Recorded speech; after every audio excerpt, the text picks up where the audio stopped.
I found a dead girl when I was 12. Reddit, where are your unforgettably creepy moments? Well, talk about a gripping story in a simple Ask Reddit post. Hi guys, my name is Em, and I hope you enjoyed today's video. Feel free to leave any creepy stories of your own down below, and I'll make sure to respond to any that give me true creeps. Story 1. I work in an emergency vet clinic. We see some fricked up things, but you get desensitized after a while. There are some things, however, that stick with you. I was working at the front desk overnight one night. It was about 3 a.m. and nothing was going on. I see a car fly into the lot. The driver almost drove through our front bay window. An older lady gets out and comes running in, screaming hysterically and holding something wrapped in a towel and dripping blood. She came up to the counter, set it down, and unwrapped it. It was a young kitten cut completely in half. A very clean cut. Absolutely the most disturbing thing I've seen at work. My doctor on staff and I calmed her down as best we could and drove her home. The next day we got in touch with her again. Turns out her drunk husband got pissed at her and killed her kitten. He was charged and did time for animal cruelty and assault on his wife. He beat her the same night. This particular night was the worst, but someone had to do it. No, I don't think she expected us to glue it back together. I think she was so distraught that she had no idea what else to do. We cremated the kitten for her free of charge. I picked out a really pretty urn for her and delivered the ashes to her about a week later, after her husband had been arrested and everything had cleared up a little bit. She was very thankful. This was about 6 months ago, and she sends flowers and baked goods to the clinic like every month now. Too long didn't read. Kitten cut in half. Yeah, my job is hard. Somebody commented, this upset me. I agree, this was a really upsetting story to start with. I'm a cat and dog person. I know I'm indecisive, but I've always had cats since I was a little girl. Always at least 2, sometimes up to 5 when we were fostering. The idea of anyone hurting any of my kittens or cats makes me burn with rage. I'll also start to tear up, because for as young as I am, and by that I mean I'm not ready for kids, they really are like my little children. I never understood how people could be so cruel to innocent animals, especially something as fragile and harmless as a kitten.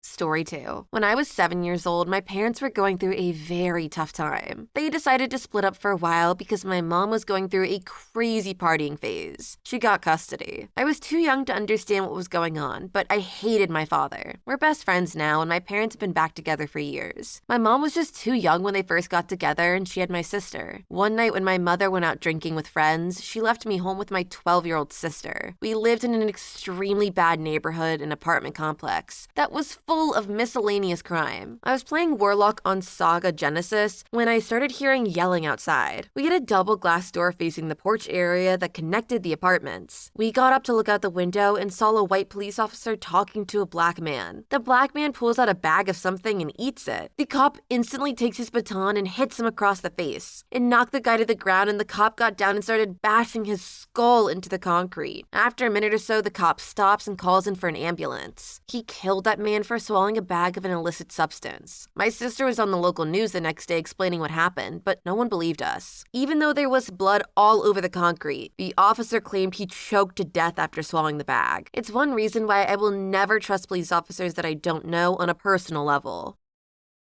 Story 3. Coming back from spring break in Key West, Florida, the group I was traveling with had to stop in North Miami at 2 a.m. for gas. Keep in mind that we are all blazed out of our skulls for this story. We got off the interstate and stopped at some sketchy gas station. Some of the guys went in. The others went to the bathroom on the side of the building. While inside, I got this really weird, uncomfortable feeling. Everyone in the store was making eye contact but not saying anything. Not a single word. You could hear a pin drop. I gave my friend ahead of me in line some money to pay for my food. I had to get out of that store. Too many creepy vibes. The second I walk out the door, a lady starts screaming bloody murder. A huge black guy with no shirt on was beating her through her car window. He was punching her right in the face as hard as Mike Tyson. She eventually got her car and drive and started to take off. The crazy guy hung on and was drugged down the street for about 50 yards. He eventually pulled the door off its hinges and the lady drove off. So we were all standing there watching this huge crazy guy walk back towards the gas station covered in blood, carrying a car door on his shoulder. We all jumped in the truck and took off. About a mile down the road, 15 cop cars flew past us. No one said a word in the truck for the next hour or so. We were all trying to wrap our heads around what we had just seen.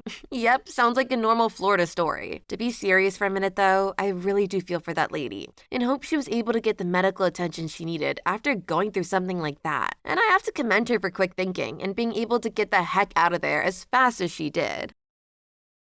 Story 4. My friends and I used to climb onto the roof of my high school late at night because, well, it was fun. One night, my best friend and I brought two girls, whom we were crushing on, onto the roof to show them what we thought was a harmless and exciting discovery. After some time exploring as a group, my friend and I thought it appropriate to go explore the rooftops alone with our respective crushes. In the distance, I saw what seemed like a fitting spot to have a seat. Well, it turns out it wasn't so fitting because it was a skylight. I only remember up to this point. My friend described what happened next as the most horrifying experience of his life. After about a few minutes, he came looking for me as it turned eerily silent. He approached the shattered skylight and it clicked. We were down there. He yelled and yelled until I finally muttered back a weak, "Help, I can't move." Police and paramedics were called. He never got a response from the girl. I woke up 2 days later with a concussion, a few broken bones, and some minor internal bleeding. My crush was diagnosed dead on impact. I'm not sure if this is even appropriate in this thread, but frick it, I guess. Somebody commented, "I work in the glass industry, and because of incidents like this, one of the pieces of glass has to be laminated, so you can't bust through. If you walk across one, you'll still go through the top piece though, which is frickin' scary. We call it the half-inch heart attack." Story 5. I was driving to an out-of-state funeral early with my older sister, early morning in late December, New England. As my sister and I drove on the nearly empty Route 95 North, we came across a corner which was a little slick with ice, so we slowed down. Come to find around that corner was a huge wreck. A Jeep had rolled and smashed into the guardrail, and only a few cops were there. The young man, who was 16, had been thrown from the car about 20 feet, and a blood-soaked sheet covered some of the body. You could see his bloody socks and jeans. We slowed down just because of the initial shock. Then we saw this guy, who we later learned was this kid's dad on the news, pulling his car over on the opposite side of the highway and sprinting, with this look of terror and anger and fear towards the body. We had stopped the car at this point so he could run past, and the cop stopped him, and he just broke down screaming. We couldn't hear him because the windows were closed, but it was even creepier seeing this go on silently. So we continue to drive, and then we see the kid's shoes in the middle of the road. Brand new green Nikes sitting in the road a few feet from each other. We accidentally ran over one, and the thud sound just broke my heart. This kid was 16. Still bothers me to this day. Black ice is a really terrifying thing, as unless you are keeping an extremely keen eye out for it, you almost always won't be able to spot it until you hit it. And for a car like a Jeep that isn't necessarily made for that kind of icy weather, there's almost nothing you can do once you start rolling. My sympathy goes out for the father, and I hope he's doing better now, as there's almost nothing that is sadder to me than a parent outliving their child, especially one as young as 16. Story 6. When I was younger than 10, my police officer father had picked me up from school and was dropping me off at my grandparents while he was on duty. There was a call to a park near where we were. Every time we've talked about this, he says he knew he shouldn't have taken me, but also knew he didn't have a choice. We pull up to this park in a squad car next to another couple of cops with their guns drawn, pointed toward a man sitting on a park bench under a tree facing away from us. My dad gets out and tells me to stay in the car. From my angle, I have no idea why they were here for this guy. A negotiator showed up and tried talking to this guy for a few minutes, but to no avail. He pulled the trigger on the double-barrel shotgun he had between his legs, blew his head completely off. I didn't scream, didn't cry, just kind of stared shocked. The part that sticks in my mind was what fell from the tree, the brains and blood. My dad took the rest of the day off, took me to my favorite place to eat, and talked to me about what all his job entailed. Story 7. So I was in the first class at UC Merced. Basically, they built a brand new campus in the middle of nowhere, so the only roads to the school were two-lane roads. The kind of roads that are straight and flat for miles, but have no streetlights. Me and some friends were driving back to campus late one night after getting some fast food, and saw another car, probably about 2 miles away, coming towards us with their brights on. When the car saw our lights, they naturally turned their lights back to normal. I wish they never did this. Our two cars are getting closer and closer together, as the car coming towards us is about 10 feet away. Both cars are traveling approximately 50 miles per hour, mind you. I see the shadow of a figure directly in front of their car. In a split second, we hear this thickening crunch. It happens so fast that you're just in shock. I pull over and we find out the other car full of college kids has just hit some guy who was walking down a pitch black highway at 50 miles per hour. I see this a lot when I go to rural towns for my job, but some people, bikers and walkers alike, will just not think to wear any reflective clothing or carry any form of light with them when they go out at night, and it poses a huge safety risk. Even in a major city like the one I live in, when people wear all black at night, they run a huge risk of getting in, and most of the time, the cops will just sort of blame it on the person walking. Story 8. I was at work just over 3 years ago. While it was a slow day, we still have a few minor things we can do to stay busy on our slower days. And this was most certainly slow, until now. I was walking around our parking lot to make sure nothing was suspicious. I work in an airport. It's really not uncommon for people to park like buttholes and to leave their car for an extended period of time. While walking around the parking lot, I noticed a PT Cruiser kind of parked funny, and all a mess. When I looked inside through the window, I saw what appeared to be hair under a blanket. I initially thought it'd be a dog, but found out it was an older woman who had committed suicide. She'd been there for 4 months, and only her hair, nails, and some skin remained intact. The proper authorities were contacted, but because of the company I work for, I was chosen to remain on scene and watch her be pulled out, scoop by scoop, and spewed onto the ground. Story 9. Not me, but my uncle. He told me this probably 5 years ago when he was very drunk, and I haven't heard anything about it before or after. I guess when he was around 7 or 8, some kid who lived on the street had gotten his dad's shotgun and was playing with it in the street with another kid. He pointed at him and yelled, "Freeze!" The kid put his hands up jokingly and turned to walk away. The kid pulled the trigger on him. He said there was a red mist hanging in the air. Kid's head was literally gone. No idea what happened after that, though. Somebody commented, "Oh man, my dad said that someone on his little league football team actually did this to one of his friends. They were messing around with a hunting rifle and the kid got his head blown off. Just recently happened again in my town. Really sucks that this sort of stuff happens. Loaded guns inside are very unsafe." Okay, I'm gonna take a very deep breath and try to elaborate what I'm feeling. I personally don't care if you own a gun or not. I come from a small town where owning guns was fairly common, so this kind of story by no means surprises me. What I do have a problem with is when adults leave their guns in places they know kids have access to, and when the gun is either already loaded or they leave the ammo somewhere the child will also be able to find it. It's dangerous and shouldn't be done. I know realistically someday my partner might own a gun, but we both fully plan to tell anyone who brings their kids over that we have it and it is completely properly stored and the kids have no idea where it is. We also plan to ask all of the parents when we go over to their houses or leave our kids with them. I trust people, but I don't mess around when it comes to these kinds of things because these are the kinds of 911 calls that really keep me up at night. Story 10. This might be the caliber of the other stories here, but this freaked me out when I first saw it. So, like 4 years ago when I was in high school, I used to exercise in the basement of my house, which is connected to the garage because my house is built into the side of a hill. Anyways, I'm exercising when I hear this loud clicking noise coming from the garage. I had no idea what it was. It was like 10 p.m. and everyone else was either asleep or in their bedroom or on the other side of the house. I opened the door to the garage and I can't even comprehend what I was looking at. A bat had gotten its wings stuck to some fly tape, and the clicking was its teeth against its bone. It was trying to bite its arm off. The clicking was so loud. Story 11. I lived in Juarez City for all of my life, so I lived through what was probably the most hardest and harshest stage of Felipe Calderon's war on crime. For the time being, I've witnessed 2 carjacks on one. A man got shot in the jaw for resisting. I've been inside of a store during a robbery and have had a gun put against my head. That was really freaking scary. I saw a guy get executed with what seemed like hundreds of bullets fired from machine guns in the middle of a crowded street in the middle of the day. And, well, besides getting mugged twice and the occasional bar fight that gets out of hand, I have seen a lot. And unfortunately, I think pretty much anyone who's lived in Juarez has too. Story 12. It happened when I got home from school one afternoon. I'd gotten home early and no one else was there. My dog had just had puppies. My mother brings King Charles Spaniels, and what I found was the most horrendous thing I've seen to this day. We had a parent at the time who was a total jerk. Basically super territorial, and he decided to attack these puppies. I'm not gonna go into the gory details, but there was blood and fur everywhere. Out of the 5 there were only 2 left, and they had to be put down. The smell, though, it was freaking awful. I'll never forget it. Somebody commented, "The poor mother dog." I'm really sorry you had to see that stuff, OP. I can only hope you decided to get rid of that bird and find it a home, where it didn't have any other animals to compete with.